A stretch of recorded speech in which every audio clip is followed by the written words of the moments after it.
Hello everyone, welcome to the present class where we will discuss a very important concept, and this is important because in thermodynamics probably we have learned the basic cycles in our earlier courses of thermodynamics. Now, we will see that how the basic cycles can be combined and how we can have a better conversion of energy, better utilization of energy, which we are taking from a source which is available in the nature. So, we will go to the concept of, we will now introduce the concept of combined cycle. What is the combined cycle and why we should have combined cycle? So, basically we have discussed the cycle for steam power plant, that is Rankine cycle. We have discussed the cycle for gas turbine power plant, which is Brayton cycle, and both these cycles we have discussed as if they are standalone cycle. Basically, they are standalone cycle. We can have power plant based on either Rankine cycle when the working fluid is a vapor, commonly which is steam, or we can have a power plant where the working substance is a gas and we can have the Brayton cycle. But certain concepts I have already discussed, that for a cycle, let us say this is the thermodynamic plane, a suitable thermodynamic plane. We like to have the maximum temperature of the cycle as high as possible, and we also like to have the minimum temperature of the cycle as low as possible. But minimum temperature of the cycle, there is some sort of a limitation, that atmosphere is the ultimate sink. So, the low temperature, the temperature of the sink, that has to be close to atmospheric temperature. So, let us say this is your sink temperature and this is T atmospheric, and let us say depending on the fuel we are having certain temperature. This is T 1 and let us say this is T 0, this is your source temperature.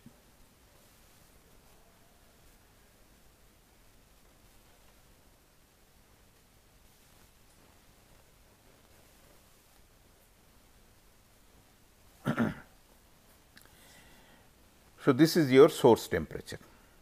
Now, what happened that we have to have a cycle between T 1 and T 0.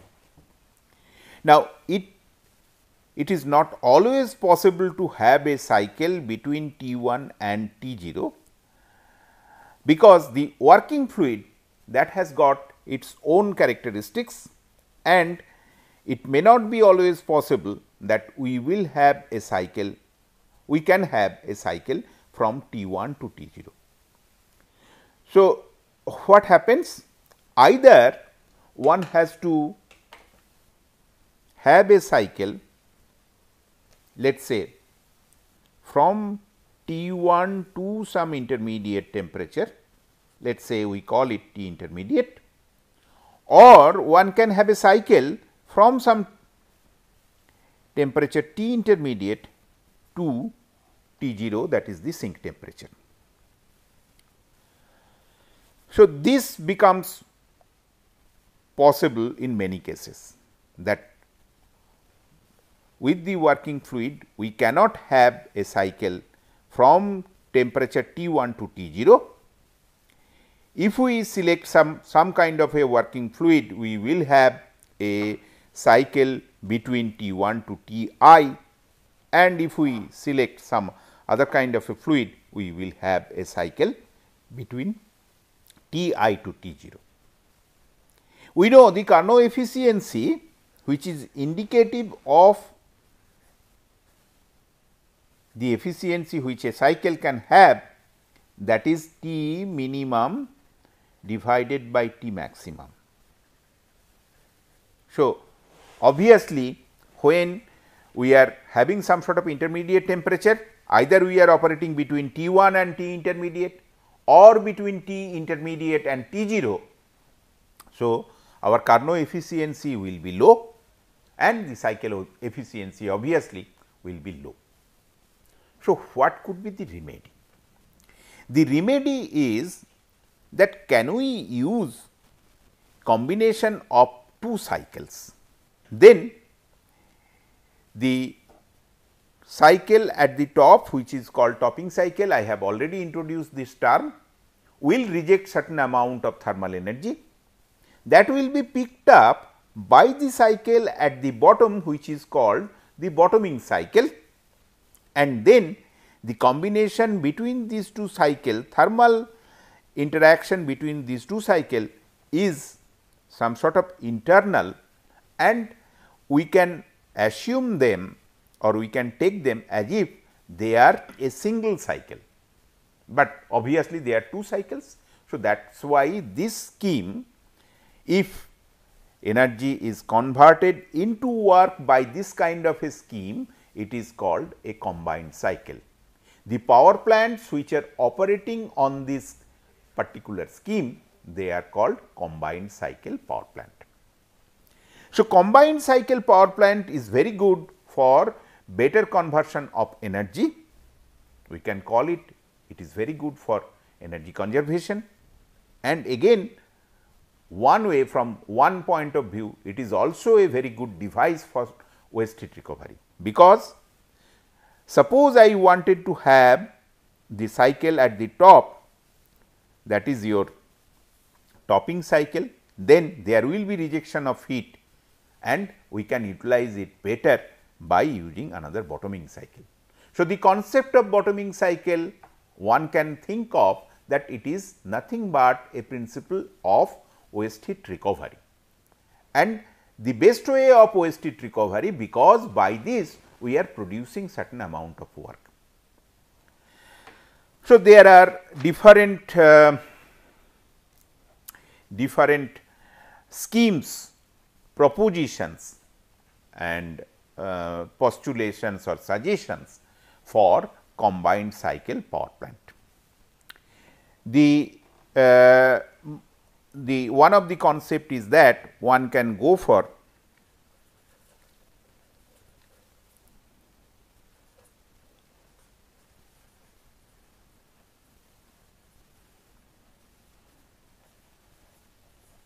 binary vapor power cycle. Sorry, what is a binary vapor power cycle? We have seen vapor power cycle which is which operates on Rankine cycle, when vapor is the working substance of the cycle. Now, instead of one vapor cycle, if we have two vapor cycles, like this has been proposed, that this is our TS diagram. At the top we are having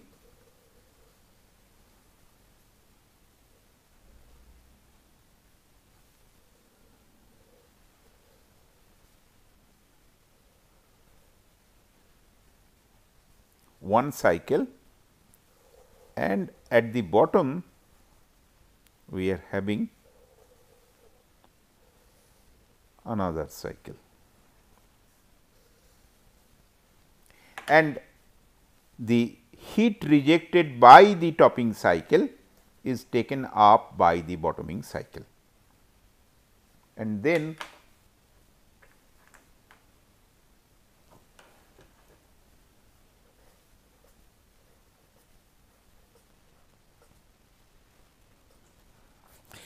let us call it Q1,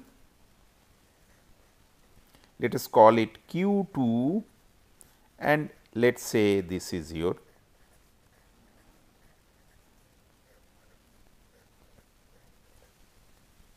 Q3. So, Q1 is heat taken from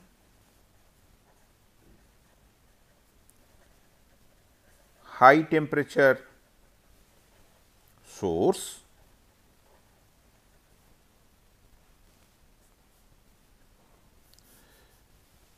Q2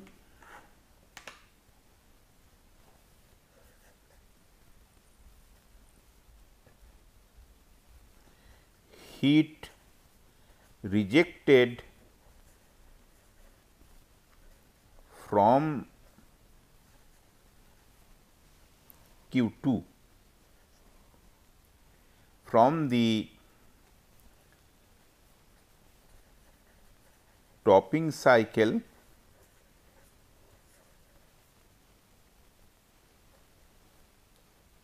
which is picked up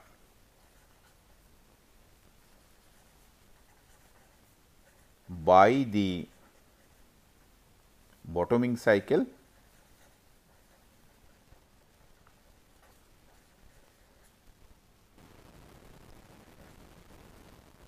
and Q3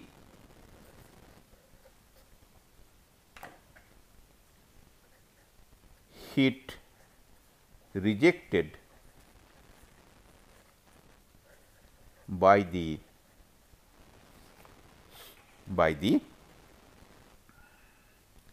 bottoming cycle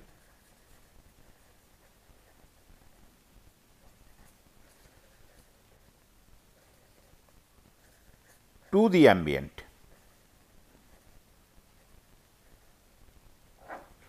By the bottoming cycle to the ambient. So, you see basically we can think of a, let us use some color, we can think of some sort of a system like this. This system is basically taking heat at a temperature, let us say this is T1 and this is T0. So, T1 is much higher temperature and T0 is the environment temperature. So, basically we are having a cycle between T1 and T0. So, our cycle efficiency will be high. So, this is the concept of your binary vapor power cycle. Already I have told that this is one combined cycle, and two vapor power cycle. The first one or the topping one, people thought probably mercury could be the working substance, and the cycle at the bottom, that could be a cycle where the working fluid is water or steam. So, mercury and water vapor cycle could be a binary vapor power cycle. Even people have thought that there could be three cycles. Basically, then the topmost cycle will operate at the highest temperature, and that cycle could be a liquid metal like sodium, and after that there will be another liquid metal which could be mercury, and the lowest one that could be water or steam. So, this also conceptualized by people, but somehow binary vapor power cycles due to different kind of practical difficulties, it has not become commercially viable, and this is only in the conceptual level. But there are certain possibilities of combined cycle power plant, and there are certain commercial exploitation of combined cycle power plant, very successful commercial exploitation.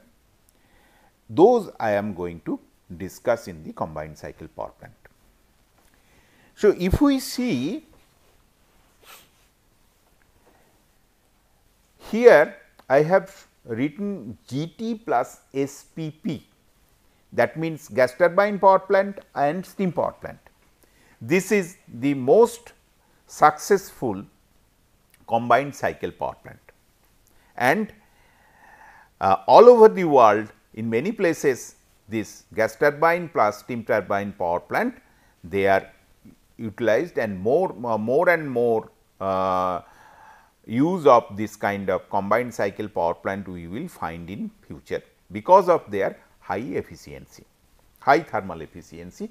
So, they are very efficient converter from the thermal energy into work.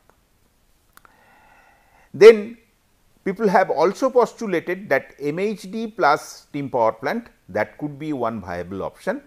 MHD is magnetohydrodynamics. Already already there are certain demonstration units, but again there are technical difficulties. So, probably time will only say that whether this kind of power plant we will use in future or not. There are power plants where thermoelectric principle will be used for generating electricity, and this is kind of direct conversion. Directly we will have the electrical energy from the thermal energy without going into the mechanical path, and then bottoming cycle will be your steam power plant. Then there could be thermionic and steam power plant. So, you see MHD, thermoelectric and thermionic, they could be topping cycles, and in the later part of this particular course, the other instructor will elaborate on this. We will not, I will not elaborate now on the MHD or thermoelectric or thermionic. What I will like to do, we would like to spend some time on gas turbine and steam power plant combination, that is one of the successful, very successful combined cycle power plant. This slide you can see a schematic diagram of gas turbine and steam turbine power plant. Obviously, we have shown ideal processes, it is made up of ideal processes, and the basic cycle I have shown here. The ideal cycle, that will be Brayton cycle, and the ideal cycle for your steam power plant, that will be your Rankine cycle. So, it is a combined Brayton-Rankine cycle. Topping cycle is the gas turbine cycle. Already we have discussed the gas turbine cycle. Here the gas turbine cycle will reject heat, ideal cycle rejects heat in a heat exchanger, and in the same heat exchanger that heat will be picked up by water, which will be converted into steam and go to the turbine. So, this is this heat exchanger, intermediate heat exchanger, it is very important for the combination of Brayton and Rankine cycle. Okay. In actual case, of course, this cycle will not be a closed cycle.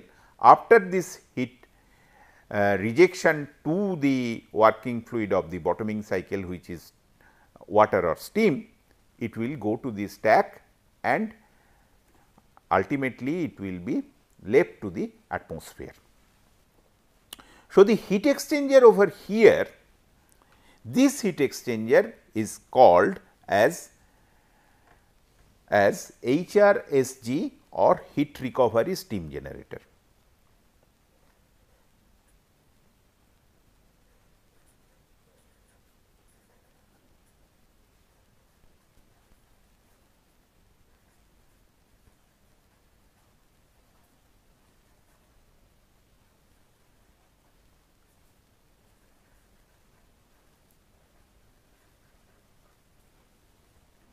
Heat recovery steam generator. Now, combined cycle power plant, of course, from the thermodynamic argument I have told that it will have a higher efficiency, but let us see how it can have a higher efficiency. Let us do some sort of a small analysis how it can have a higher efficiency. Let us try to see. So, let us say this is the topmost reservoir at the highest temperature T 1, then we are having some sort of heat engine. This is taking Q 1 amount of heat and this is doing W 1 amount of work, rejecting Q 2 amount of heat to some thermal reservoir which is at temperature T 2. From the same thermal reservoir, Q 2 amount of heat is taken by another heat engine and it is doing W 2 amount of work, and then ultimately it is rejecting Q 3 amount of heat to another reservoir which is at T 3. So, one can write T 1 that is greater than T 2 that is greater than T 3. Okay. And total work done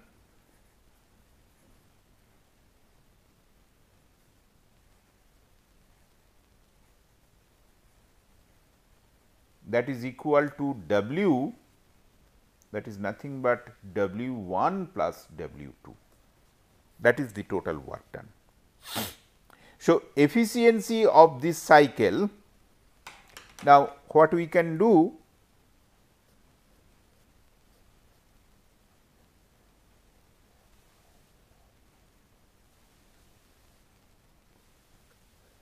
the combined cycle can be taken like this, which can be thought as a single cycle, which is taking Q 1 amount of heat and rejecting Q 3 amount of heat, while doing W 1 plus W 2 amount of work. So, for this combined cycle, what will be the efficiency? So, the efficiency of the combined cycle will be eta combined, that is equal to again W by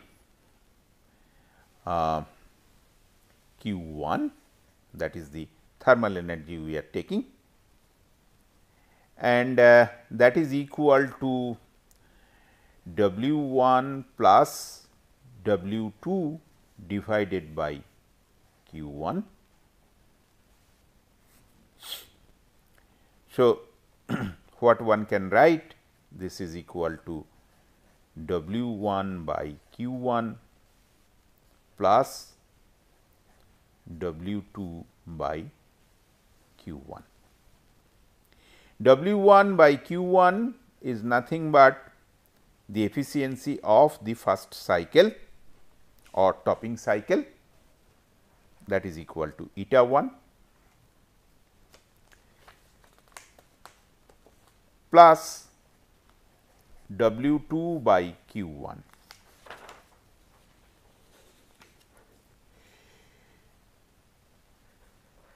W 2 that is equal to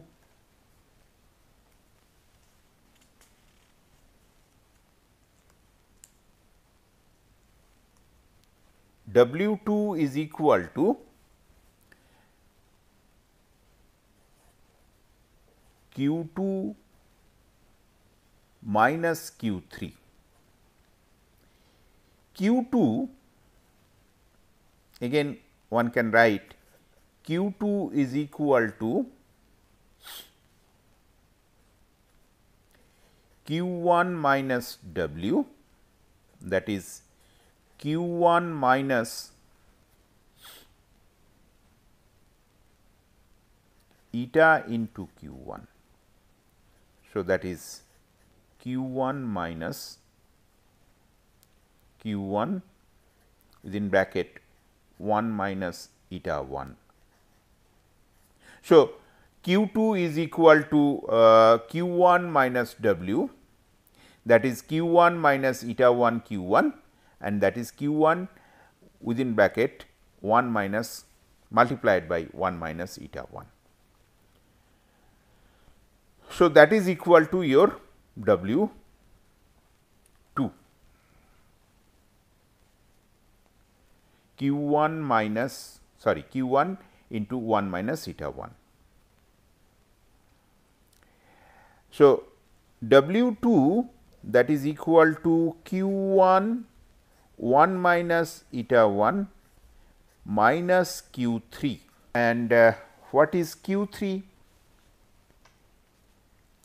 Q 3 we can write Q 2 minus W 2.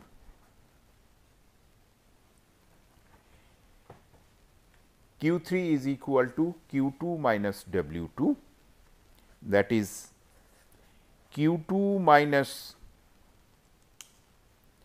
eta 2 into Q 2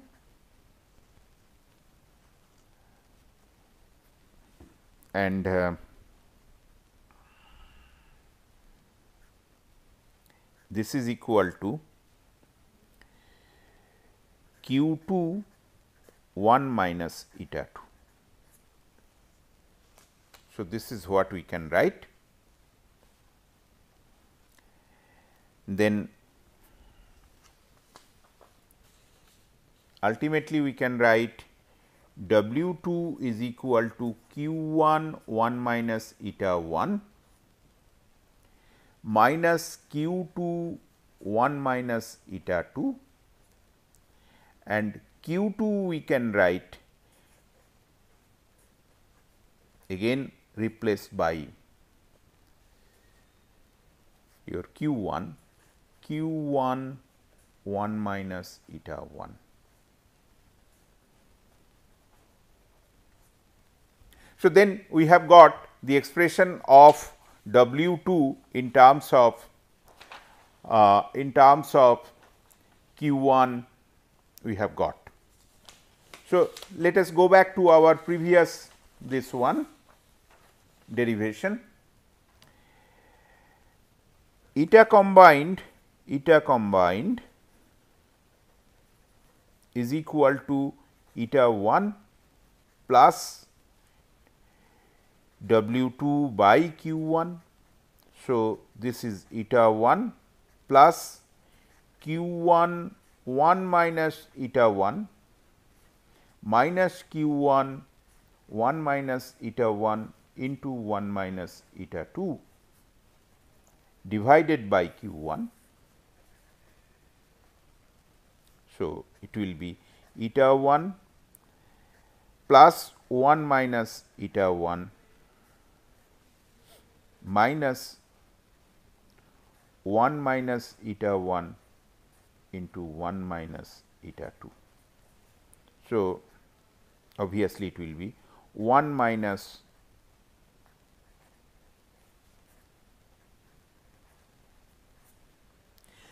So, if there is no heat loss in between, then the combined cycle efficiency will be given by this expression. This is an important expression.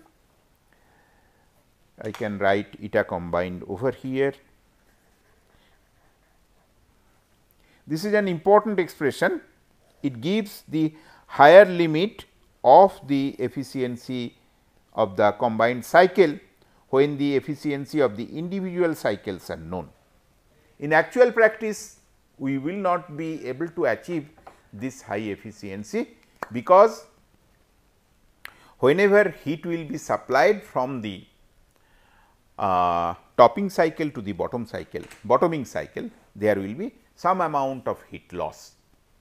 So, the efficiency of the combined cycle will be lower than this ideal case, the efficiency which I have derived just now.